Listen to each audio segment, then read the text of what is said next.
Tra poche ore l'equipaggio di Andrea Barbera partirà da San Leone alla volta di Roma per partecipare a questa interessantissima regata velica. È tutto pronto? Ecco, con quale spirito si affronta questo viaggio, Andrea?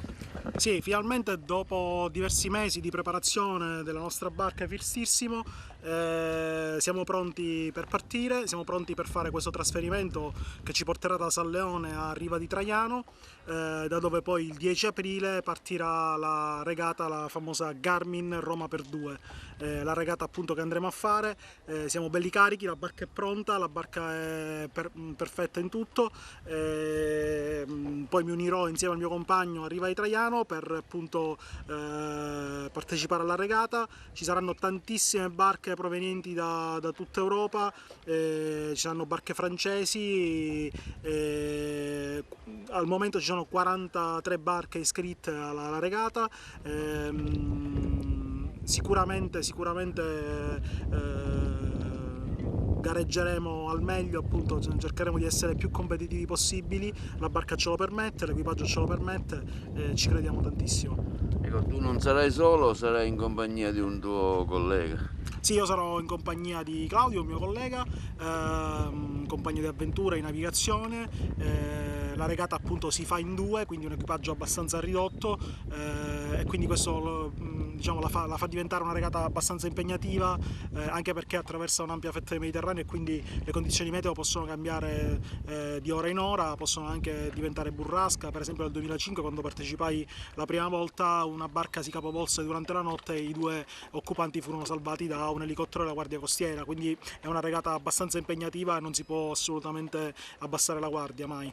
Ecco, logisticamente come vi state preparando per affrontare la traversata? Ecco, mi riferisco a viveri, insomma, come si ci prepara? Ecco. Allora, avremo una cambusa di bordo, chiaramente con cibi anche liofilizzati, perché probabilmente non avremo il tempo di cucinare, perché a bordo c'è sempre tantissimo da fare, e poi ci organizziamo la vita in base anche ai turni, per far sì che ci sia sempre qualcuno al timone.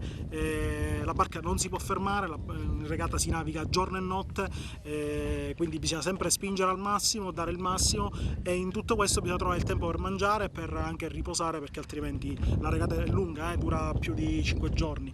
Quindi... Ecco, dal Giro della Sicilia con quella piccolissima imbarcazione, un riconoscimento hai avuto anche per la tua attività, ora questa nuova esperienza, insomma, tante cose da dire. Sì, assolutamente sì, adesso navigheremo con una cabina, quindi è un hotel a 5 stelle per me dopo aver navigato su quella zattera, su quel catamarano, appunto ho fatto 500 miglia, farò quasi lo stesso percorso che ho fatto con il catamarano, circa 500 miglia, però con una barca chiaramente più protetta, che ha più comfort. Sì, sicuramente il percorso è lungo, stiamo lavorando appunto per partecipare a tutte le regate d'altura del Mediterraneo e portare il nome di Agrigento, del club nautico Punta Piccola, della mia isola in giro per il Mediterraneo. Potremo seguire la tua traversata in qualche modo? Sì, a parte sulla mia pagina Facebook, sulla Andrea Barbera ITA 18030, poi ci sarà anche la possibilità di seguire sul sito del Circolo Nautico Riva di Traiano, perché noi avremo a bordo dei ricevitori GPS che permetteranno a tutti di seguire la posizione di tutte le barche. Quindi seguitemi tutti, grazie.